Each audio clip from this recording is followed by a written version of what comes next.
There's an old saying in the Army, the longest march always begins with the first step. By the same token, the greatest battle usually begins with one word. One simple code word which becomes the symbol of the whole operation. So it happens that the battle for New Britain begins with the word overpower. The secret Army code word. And it means that at a certain time, at a certain place, American troops will land on the Jap-held island of New Britain. It's a tough island to crack. The Japs gave it plenty of teeth. A powerful naval base at Rabaul, good airstrips, and over 100,000 troops spotted in different places and expecting a visit. And besides Japs, there's always the jungle. Never before in history has a large-scale war been fought on such difficult battlefields. Looks pretty, doesn't it? Pretty as a picture in a pre-war travel advertisement. But how is it to live in? Ask Joe Soldier. A jungle-clad paradise crawling with bugs, snakes, and lizards, spiders. Ask him about sweating out a march through blazing equatorial heat. Ask him about the smell, that wet stench of the jungle.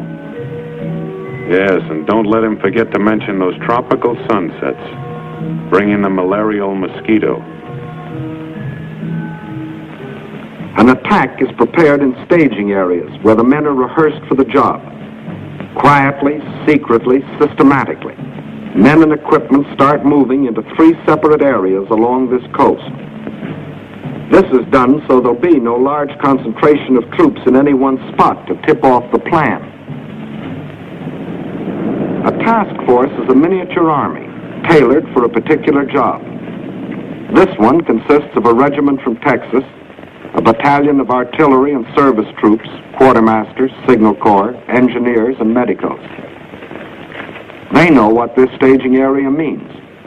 A jumping-off place for something big.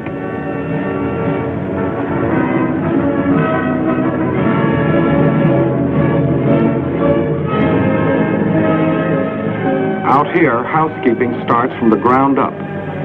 You pick yourself a place and start chopping. It used to be hard work mowing the lawn on Sunday afternoons. Try mowing kunai grass with a machete. Meantime, a couple of 100 miles to the north, the 2nd Task Force marches into their staging area to prepare for their part in the operations. These men have seen something of jungle fighting. They're Marines, and they cut their teeth on Guadalcanal.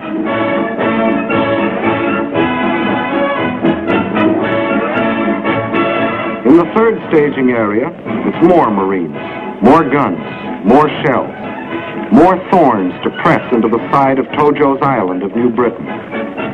On back of the men come the trucks, the half-tons, the jeeps, the bulldozers, a community on wheels, carrying the 1,001 needs of a task force. Food for bellies and gun barrels, canvas for cover, wires for communication, the tools of a jungle army. When the lot is cleared, you stretch out your house. Doesn't take long. Just fasten the ceiling, get under the center pole, and hoist. And leave plenty of slack on those ropes. The first rain will do the tightening. Nudging out elbow room in this wilderness and getting your stuff across swamps and streams is pretty rugged. But it's good practice for jungle warfare.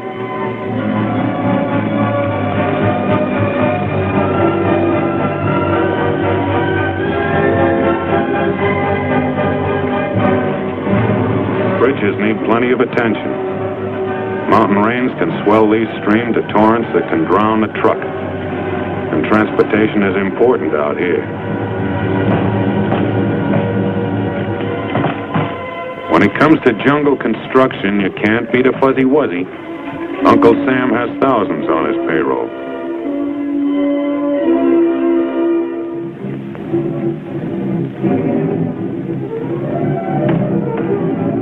The foreman checks everything.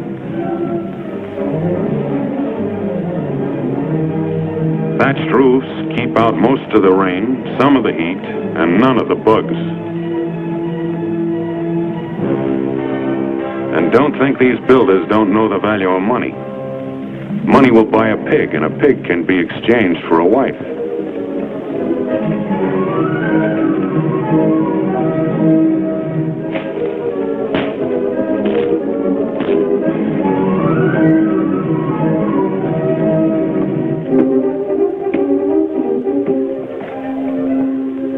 Here's where that Boy Scout training comes in handy. And this lad is an awfully tough critic. Outfits sprawl over a staging area for miles. It's a signal corps job to tie them together with telephone lines. Not much like hometown telephone poles, but the technique of climbing them hasn't changed a bit.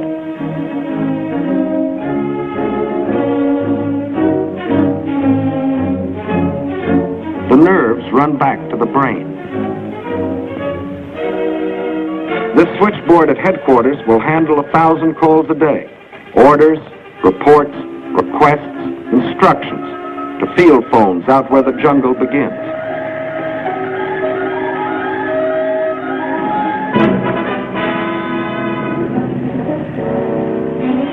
When a Jeep or a truck is issued to a driver, that's his baby, and he keeps it clean.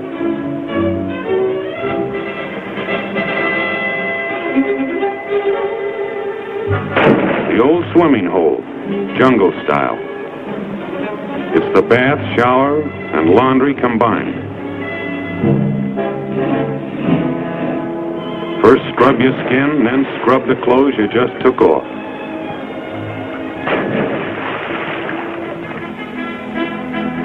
This may not be your favorite cafeteria, but it's the only one handy right now. And it's the quartermaster's job to see that the army is fed.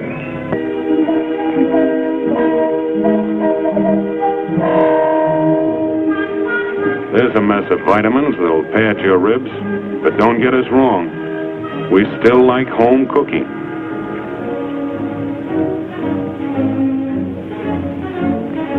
These are the canvas cities that Joe Soldier built out of jungle and kunai grass. Like their forefathers, these troops have tamed a corner of wilderness into a temporary home. 5:45, and the day begins.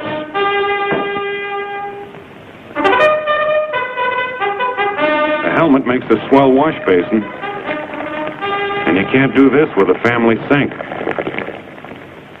And now to work. It begins with the task force commander giving the details of the job to the men who are going to do it. There will be 2 landings on New Britain. The first at Arroway, to divert the Japs from the main landing a few days later at Cape Gloucester. Arroway is a peninsula. A small force will make a landing up here in the enemy's rear, they hope, and move down the peninsula to join with the main forces who will land along here. Complete surprise is the main thing. Hit fast and hard. Gain a foothold before the Japs can move a large force against you. That's what unit leaders are telling them. A soldier has to know what he's supposed to do, where he's supposed to do it, and why. And this is the time to check your weapons. A gun jam on a beachhead might happen only once. The same thing is going on up in the Marine staging area. Weapons, equipment, and the men themselves get a personal once-over. Anti-aircraft protection stays on its toes, just in case. 37mm anti-tank teams have to load, aim, and fire almost simultaneously. They can get off about 30 rounds a minute. It's rumored that a Lone Star governor once said, "By gad, if the United States ever goes to war, Texas will go with it." And here she is.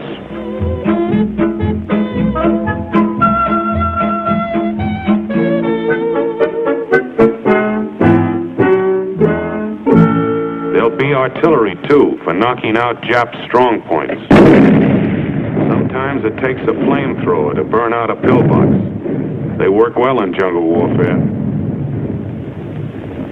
That could be a NIP installation. Native fighters, or bongs as they're called, give our troops a few tips on the technique of jungle fighting.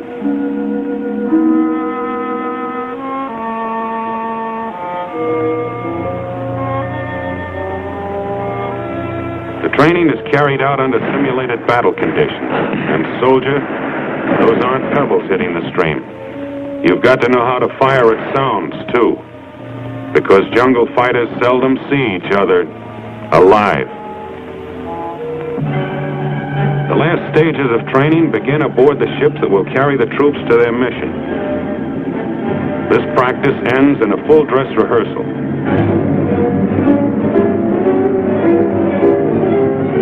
Two detachments are going to make the landing in rubber boats. It takes a lot of practice to handle these. It's dangerous, plenty dangerous.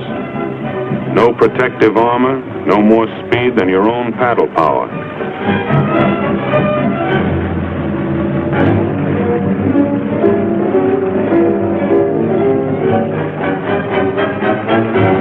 Regular types of landing craft may have trouble getting over the coral reef at Arroway, so buffaloes and alligators have been selected to bring the first wave of assault troops ashore.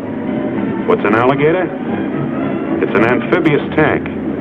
What's a buffalo? It's an amphibious tank, too, but it's got more armor. They look like bad dreams, and they'll deliver the first punch. And now let's hear what the general thinks. The secret of your success is your squad and platoon leaders. They must get hold of their outfits and control them. But control doesn't mean bunching. The buffaloes will land in a wave. From then on, they're tanks. They crash through the underbrush. They knock out trees, followed by riflemen. You run upon a Jap machine gun nest. What do? You circle it, infiltrate, use grenades. And don't make the mistake of stopping to help a man who gets hit. You haven't got time. Let the medical men pick him up. So now, it's up to you. Remember, you can only go forward. You can't go back. There'll be nothing to go back to. Just grab a piece of beach and start shoving. Are there any questions?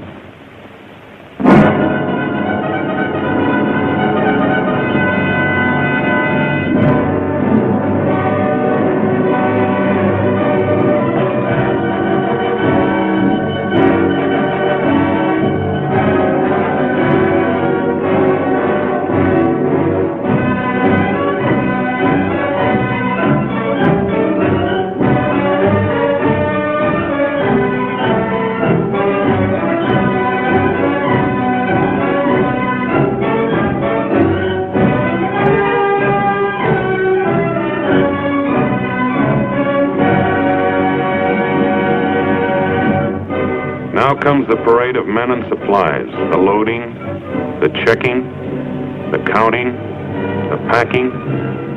It's the war of logistics, adding up to the final question mark.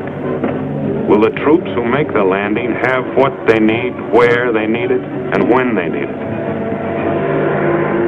Training is over. Rehearsals are over. This is it.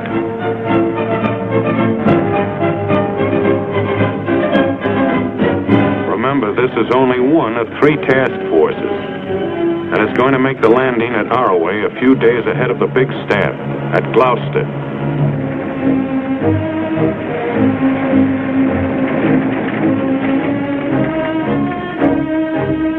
The Commander-in-Chief, who is responsible for the coordination of the whole plan, comes down for the takeoff.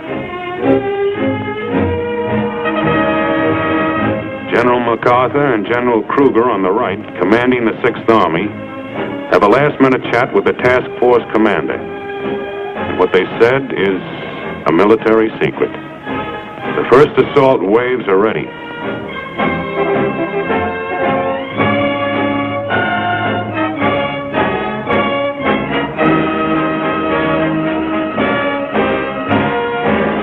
Time doesn't even wait on generals. And time is running out. This is goodbye, and good luck.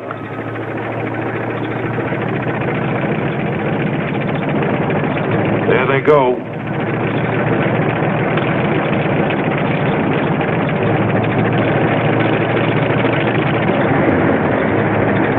Buffaloes and alligators are going to load on the mothership.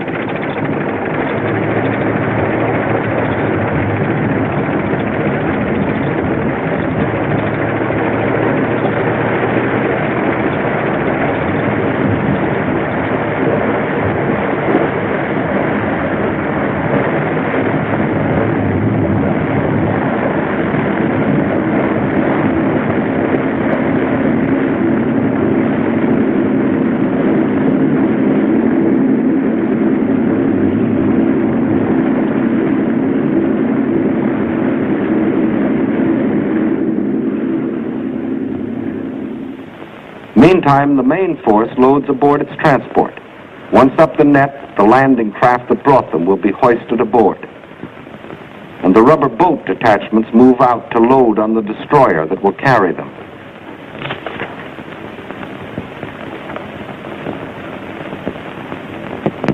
The convoy is on its way to meet its naval escort.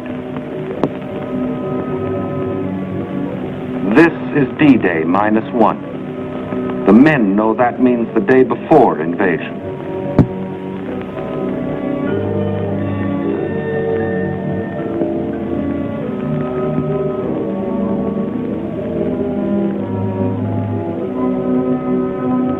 This last-minute check on weapons goes on aboard every ship, and nobody has to be told to do it now.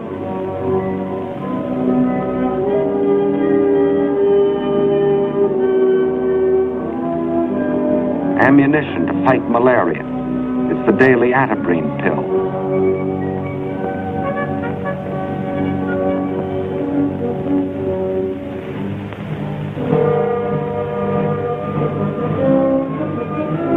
This too happens on every ship.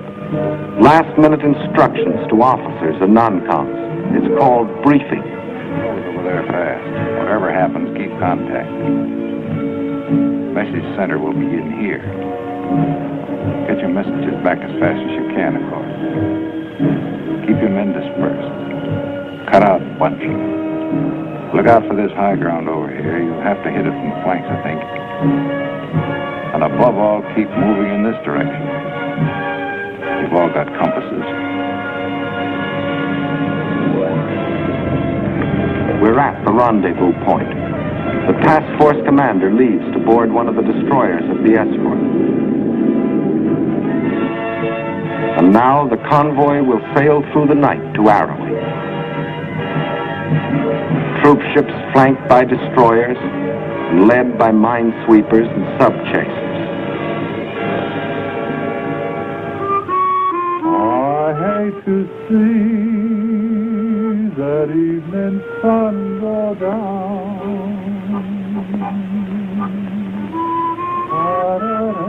Tomorrow belongs to the headlines in hometown papers, to the radio commentators, and the casualty lists. But these few hours belong to each man to spend as he likes.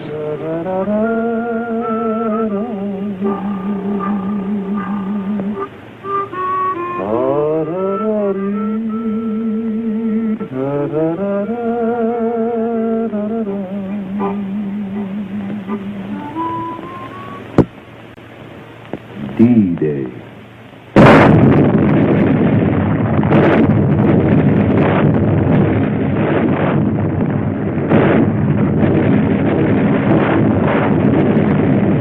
Under the protection of the naval barrage, the first assault waves keep circling, awaiting the order to start in.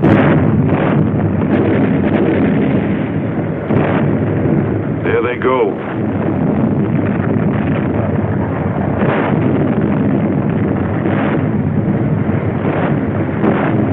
A Jap plane.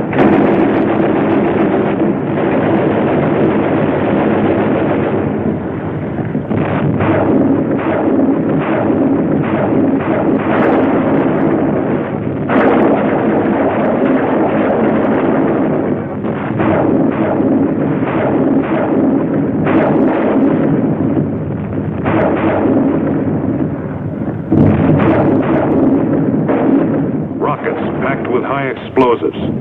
Calling cards to clear the beaches of small arms fire.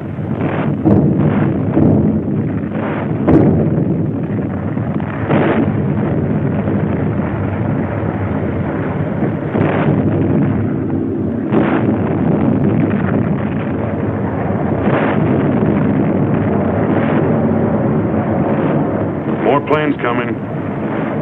Ours, we hope. Yep. It's a sky full of angels, our own B-25s.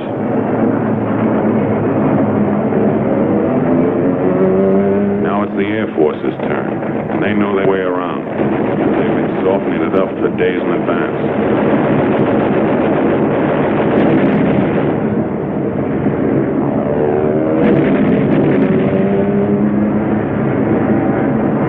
Propaganda leaflets to tell the Jap what's happening to him and why.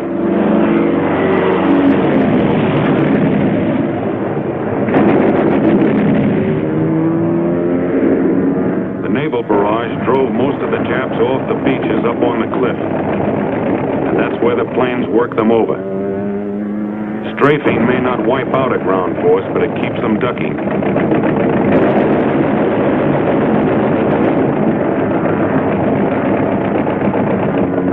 There's the landing place. The first casualty, result of a Jap machine gun burst. It's safe to raise your head and look at the shore now. And here's why. This is what naval barrage and air bombing can do to a shoreline.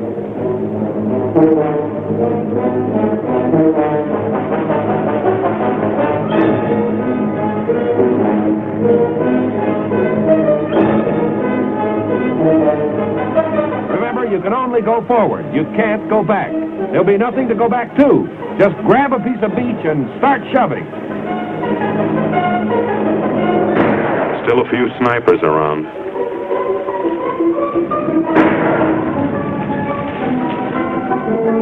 Patrols grope ahead of the main body to feel out the Jap strength, to locate his positions.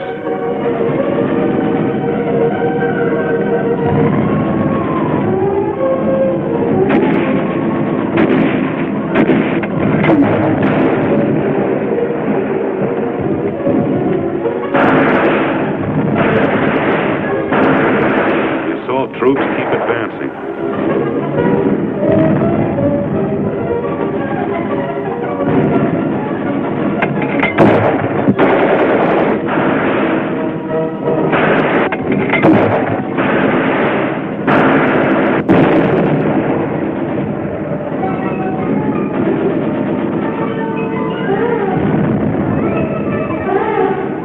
The peninsula was lightly held, but there are still plenty of Japs to comb out.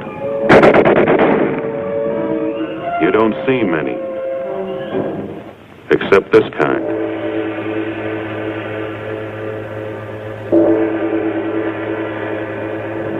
The objective is to push about 3 miles up the peninsula, then dig in and hang on. More and more troops are fed up to the rapidly advancing front by jeeps, alligators, buffaloes. Grab is over. Now to hold on. Counterattacks may strike anywhere, anytime. Better be ready. Beach gun emplacements for all-round security. That's an air raid warning truck under the camouflage. And every man digs a place to dive into when the Zeros come.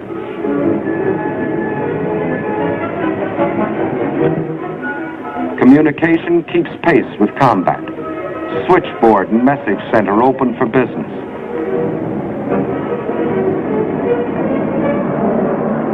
Supplies are needed faster than ships can bring them.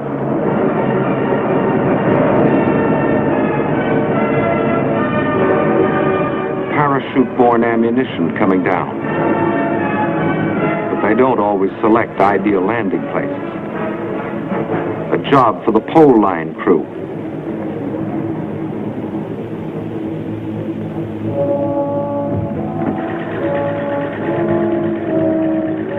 That dirty pool is being converted into drinking water by the Engineer Water Purification Unit.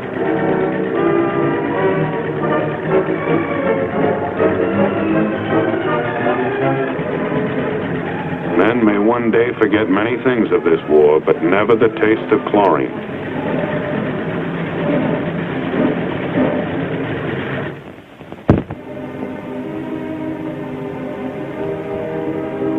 Casualties from the front get attention in the surgical tent. The man on the table got a shell fragment in the leg. Enemy planes.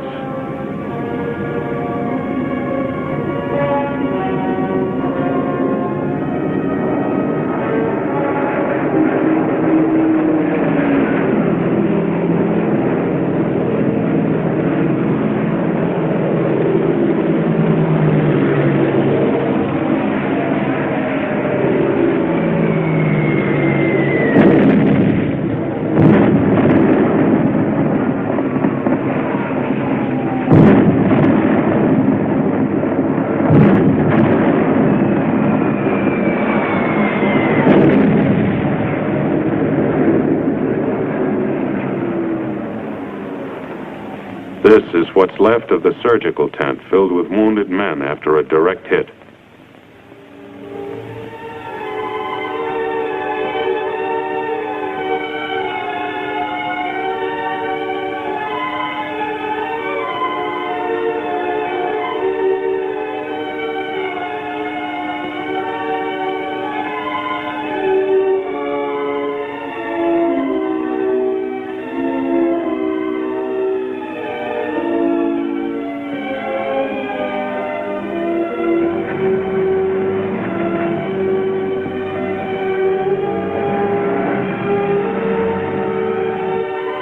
For these men, the roads are longest. Having received emergency treatment, the wounded are evacuated to hospitals in New Guinea. This landing was a complete surprise to the Japs, so resistance was light, except at the upper end of the peninsula where the rubber boats went in before dawn. They met heavy machine gun fire before they could reach the beach. The boats were destroyed. The men were scattered. They just couldn't swim and fight at the same time. But the main landing is successful. The Japs have been driven back up the peninsula. The beachhead is established. The task force commander is ready to make his report.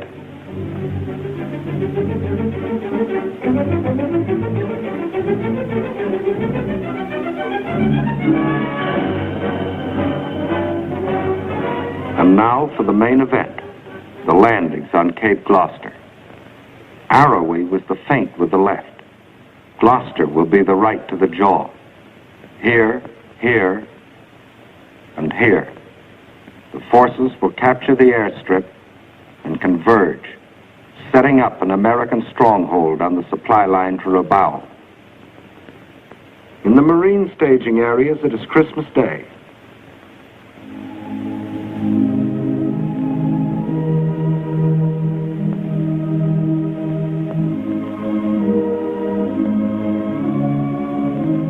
The last mass before sailing for Gloucester.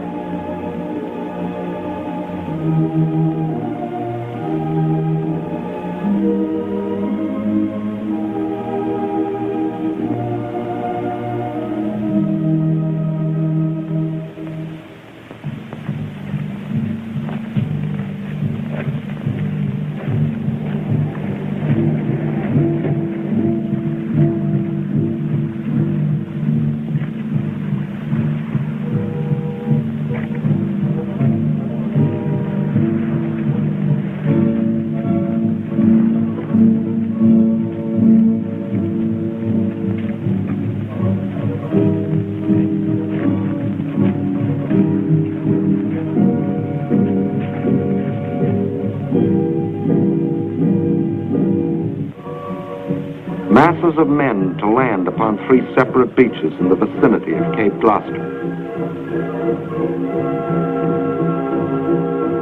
This is to be the main effort. It is an army made up of two task forces in the teeth of known Jap power.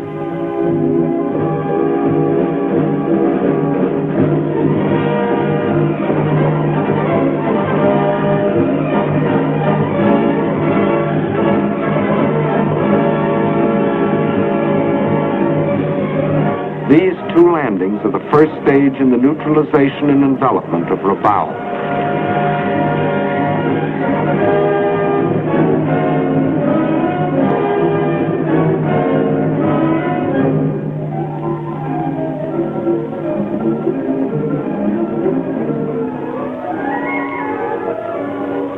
On Christmas night, a vast convoy sets out.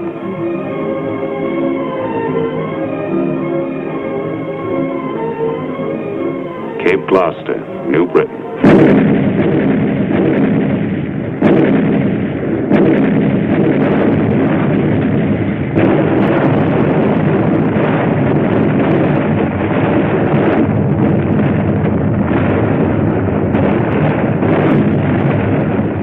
Nearing the height of the naval bombardment, the first assault load into Higgins boats.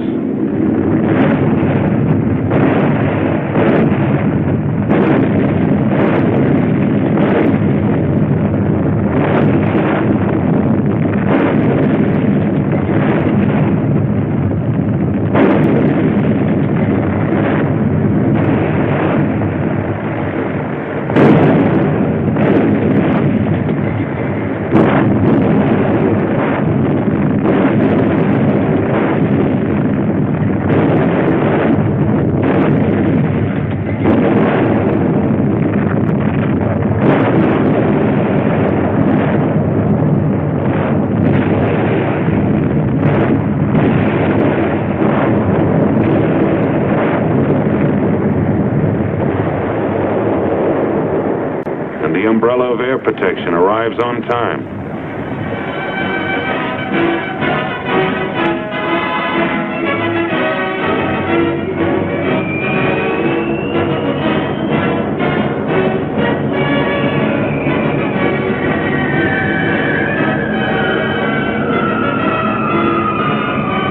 Back at the beaches, the jungle crawls with Japs.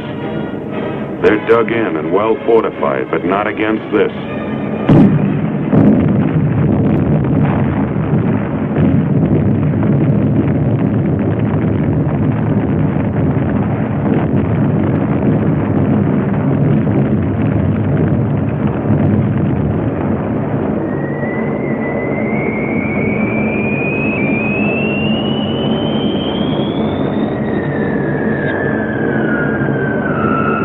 Bombardier once boasted he could hit a derby with a dime.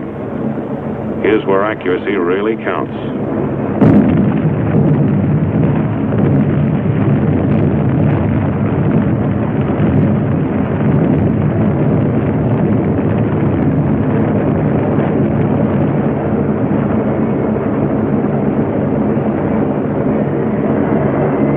Just back of the beaches, but not too far in.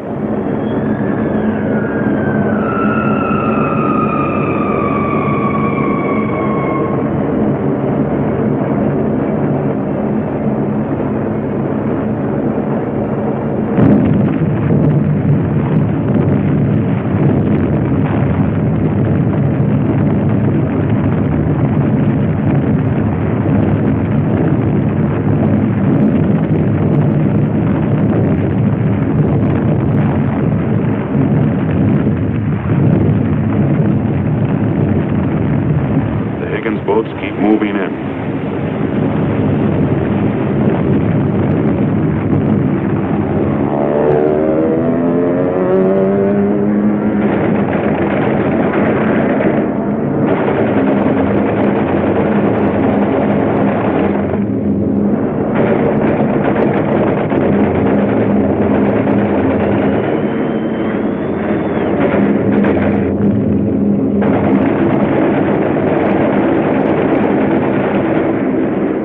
Under this air cover, the invasion fleet creeps forward.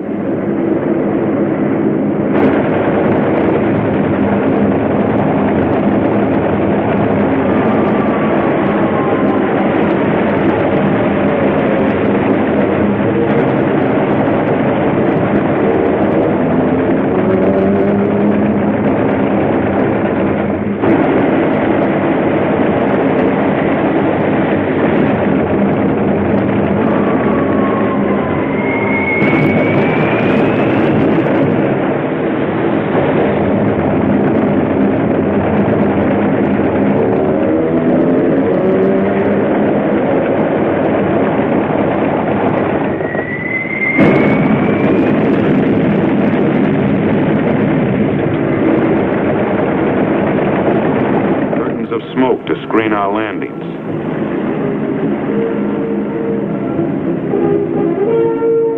Here come the first waves in Higgins boats.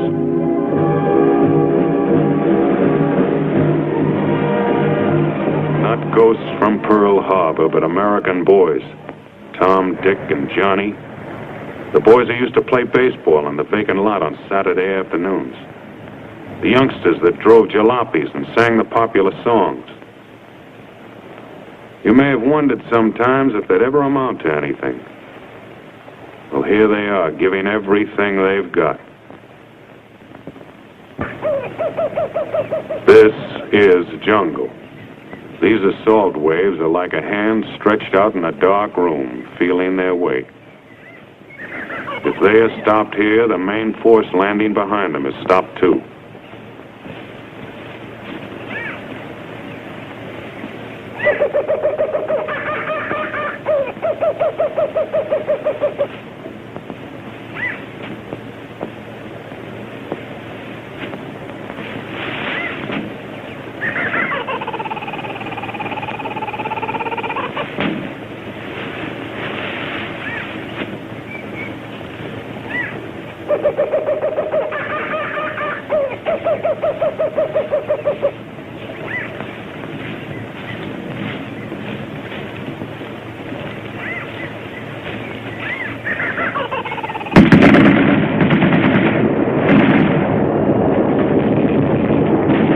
Contact with the enemy.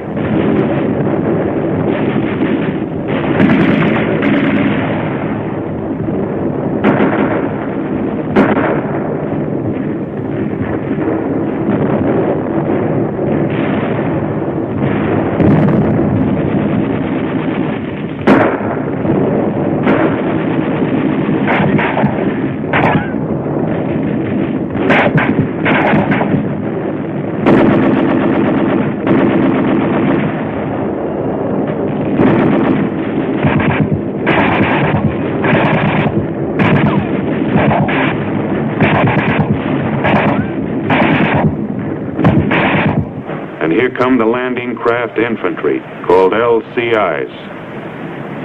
They're bringing the main fighting strength to back up the assault wave.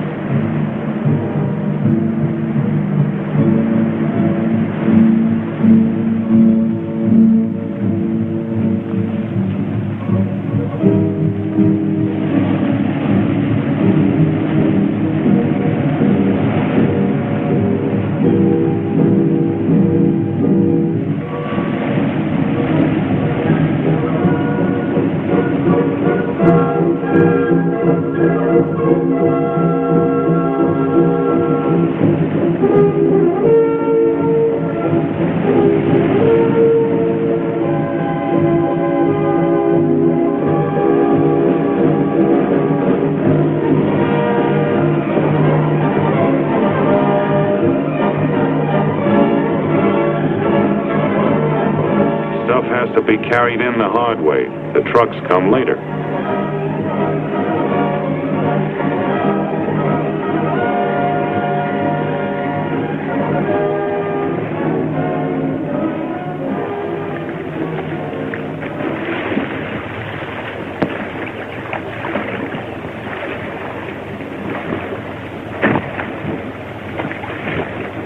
Digging in, up at the front.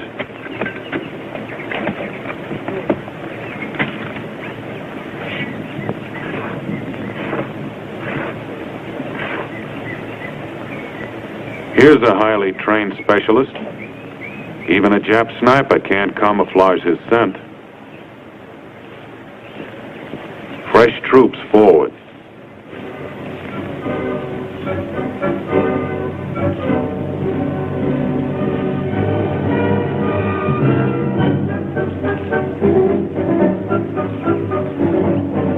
Wounded to the rear.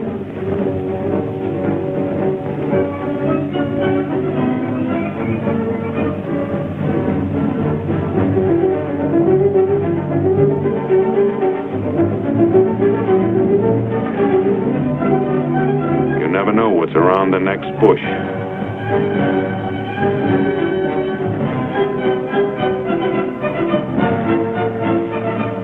Japs aren't always dead. Better be sure.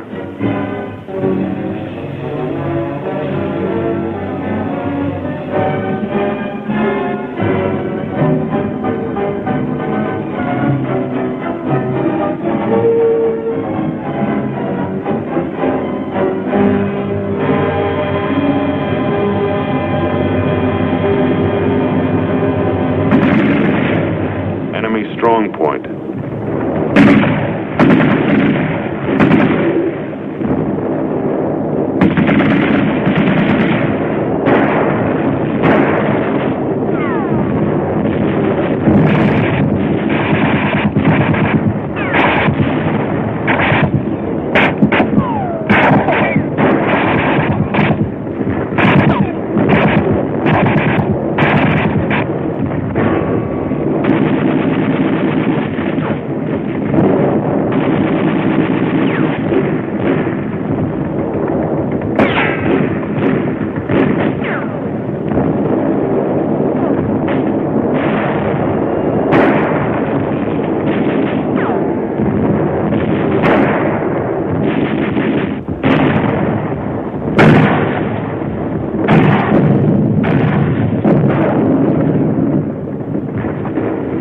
Here's the bazooka, the hand-carried rocket gun. Firing it takes close teamwork.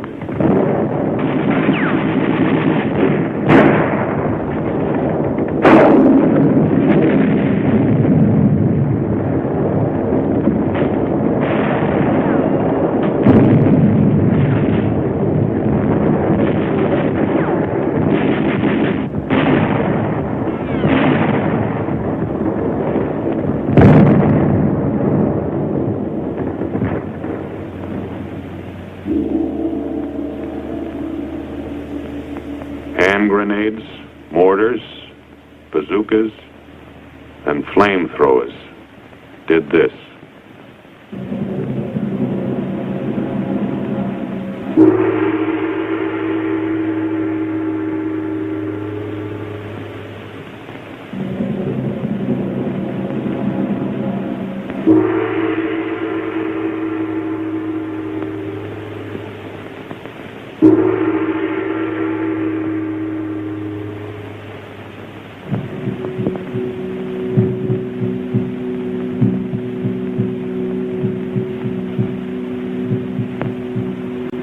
After the LCIs have been emptied of men, the towering LSTs, landing ship tanks, move in, bringing everything for the establishment of a beachhead.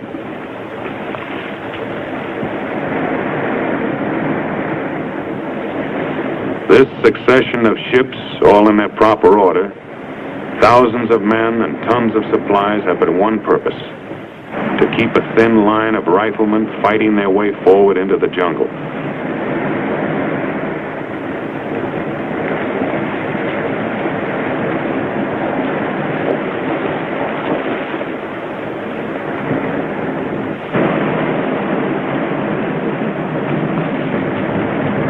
Buffaloes and alligators.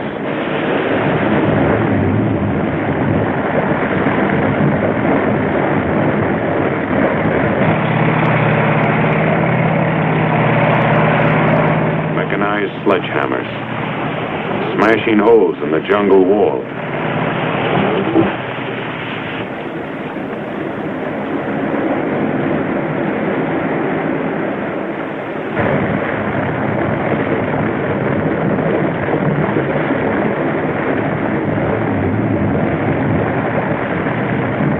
Bucket lines to pass the ammunition.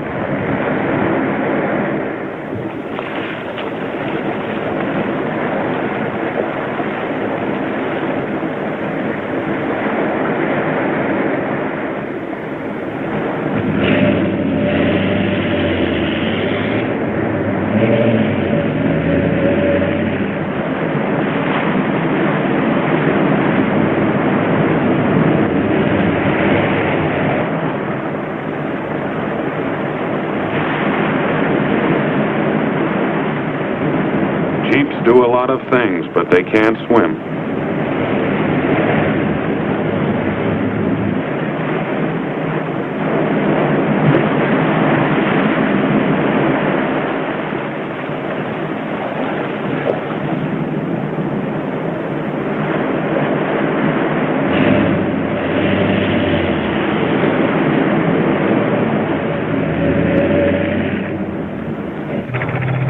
medium tanks to crush pillboxes.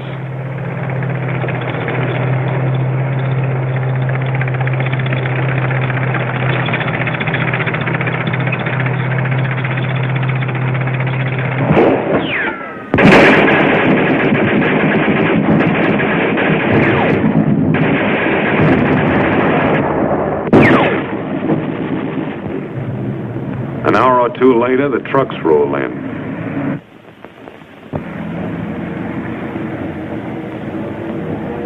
But they can't go everywhere. Ammunition is being spent fast.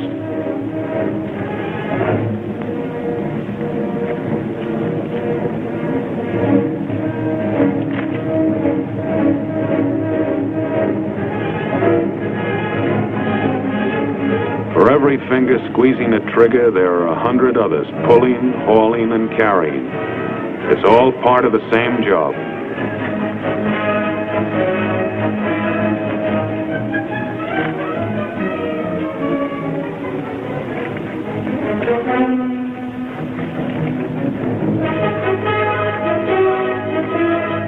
That's barbed wire they're carrying.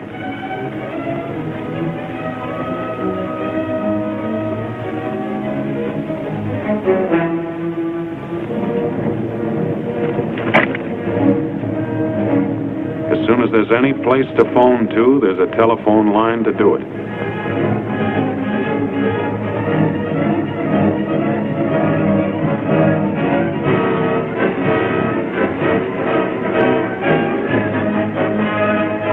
A final protective line against counterattack must be prepared.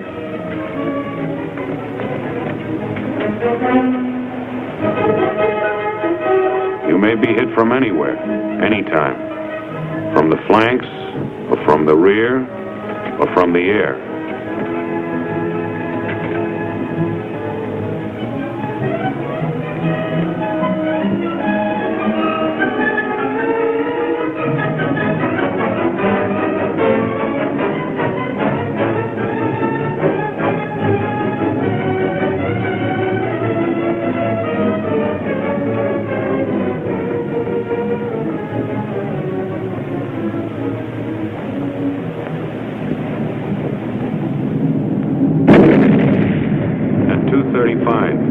Enemy dive bombers. Jap planes shot into the water. More than 60. Costing less than a dozen of our own. The Japs concentrated on the destroyer Bronson. That's the Bronson standing on end, sinking fast.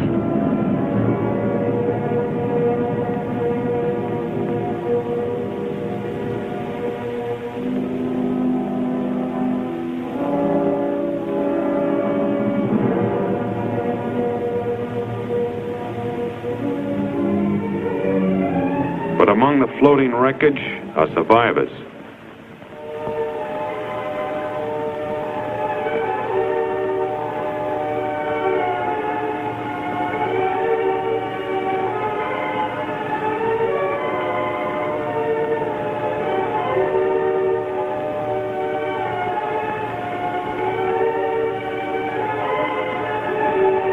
Exhausted, some dying, some dead.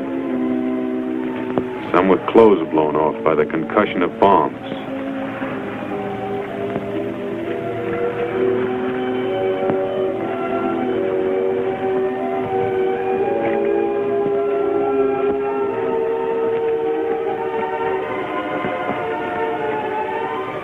These are a part of 208 survivors who will remember the Bronson when they fight again.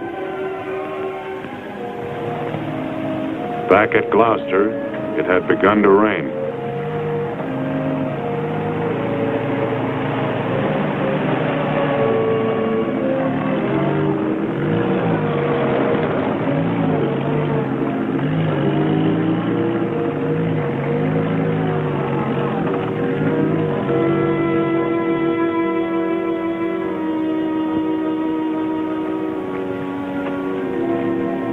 The folks back home are eating Christmas dinner about now. Out here, it's the day after. and just another day.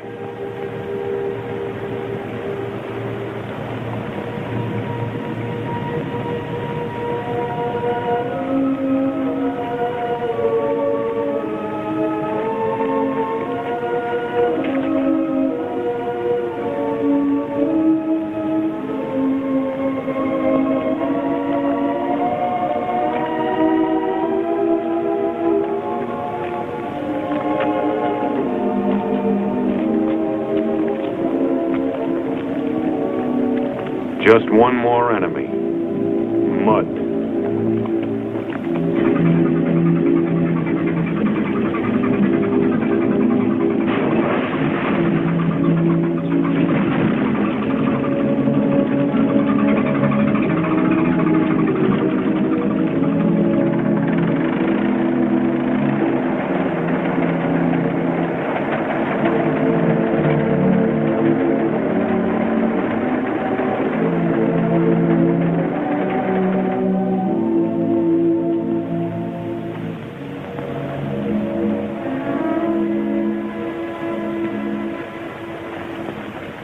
Information gained from prisoners confirms what we know.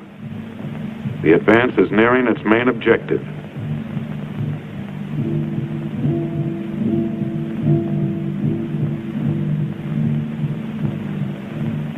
But every step forward means some men coming back on stretchers.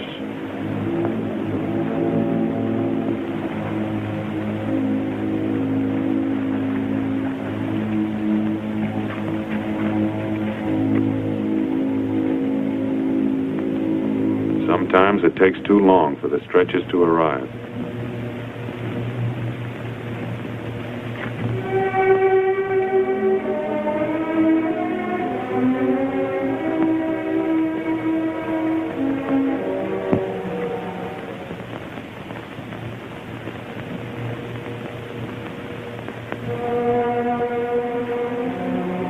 Medical officers scrubbing up for emergency treatment before evacuation.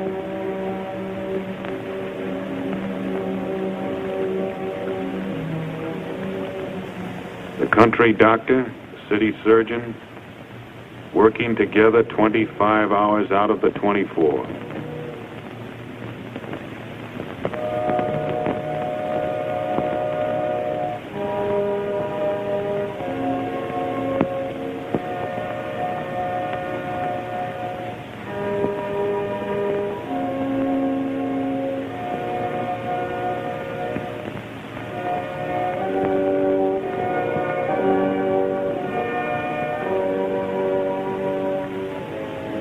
Part of the price of a beach landing.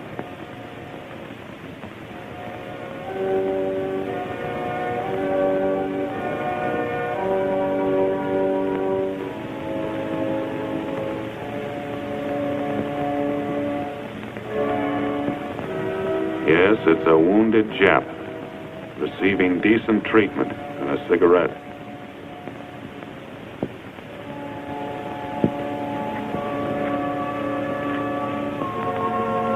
And on the beach the next day, wreckage.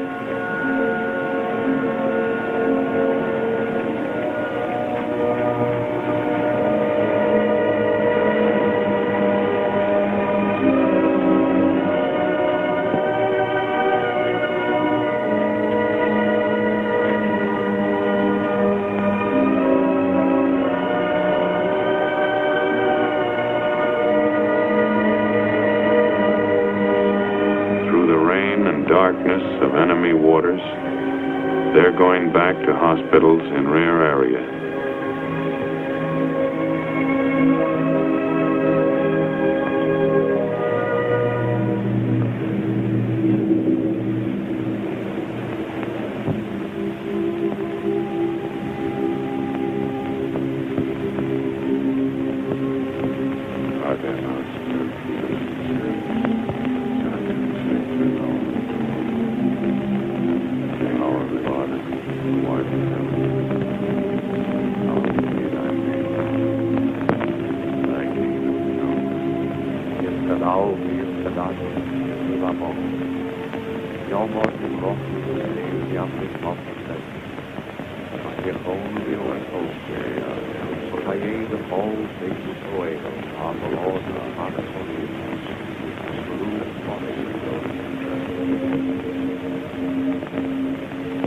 Lead us not into temptation, but deliver us from evil.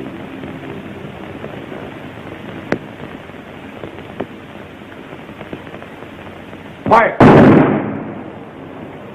Fire! Fire!